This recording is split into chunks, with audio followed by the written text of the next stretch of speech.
This video is a demonstration of the Obsidian plugin Inline Scripts release 0.22.0, which is a new release that's going to be coming out soon. It has a number of changes to the plugin, but two features in particular are in-depth enough that I think that it warrants this demonstration video. The two features are the new button panel, and I'll open that up. This panel allows you to add shortcut buttons that you can click to run shortcuts, and shortcut links, which are links that you can add to your note that when clicked will run shortcuts. So I'm going to start with the buttons panel. Oh, and this demonstration is not going to be comprehensive on all the feature list. I just want to give you an idea of the capabilities. So this is the button panel. If you don't see it, you can click on the expand button to open it up. You can close it, just like with any of the panels on the right. If you want to reopen it, there's a button in the settings where you can run the command Inline Scripts open button view. I'm going to go over each of these. These buttons allow you to manipulate the shortcut buttons. So the first one's help mode.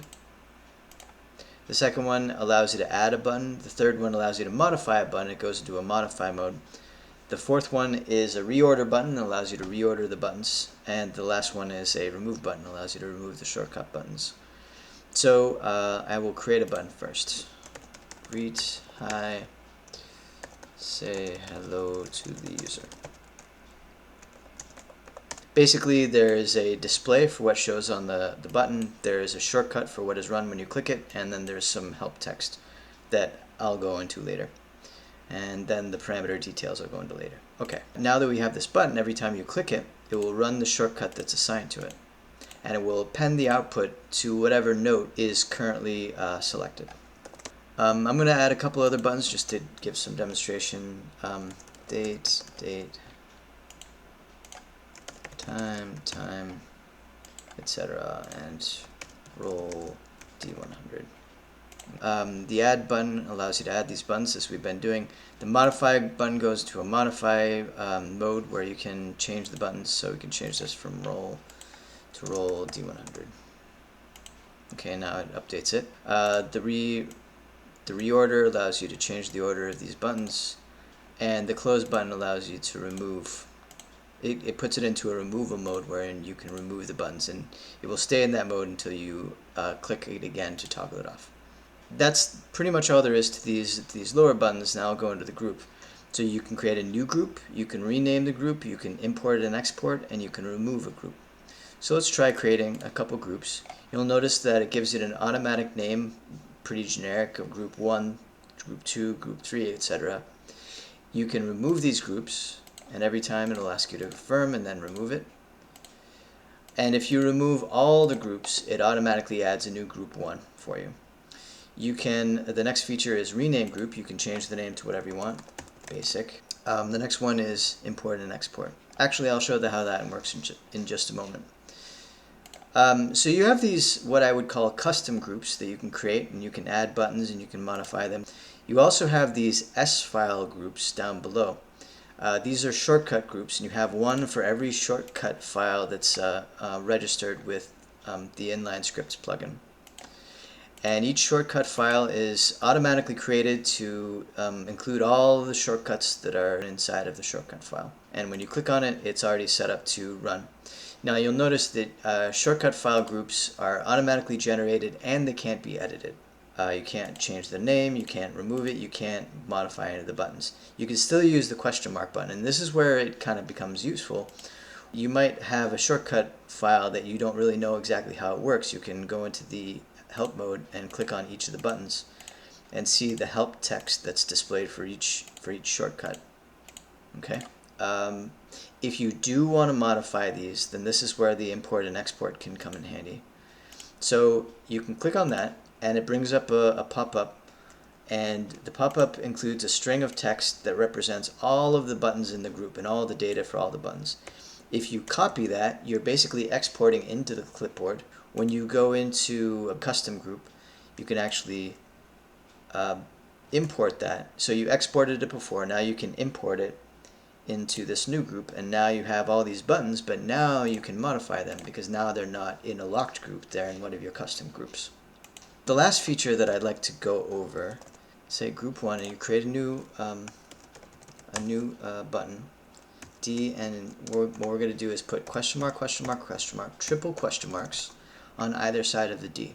Every time when it tries to run this shortcut, every time it sees the question marks, it's going to ask for a replacement. So roll, it's going to say parameter 1. What would you like to enter to replace those question marks with? Let's say 1.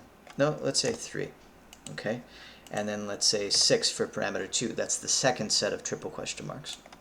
And what it does is it rolls d6 times 3, which is effectively the same as 3d6. If you go back into the settings, you could say 3d6, 4d10, whatever the user wants to enter at the time when they run the shortcut, it will replace those question marks with it.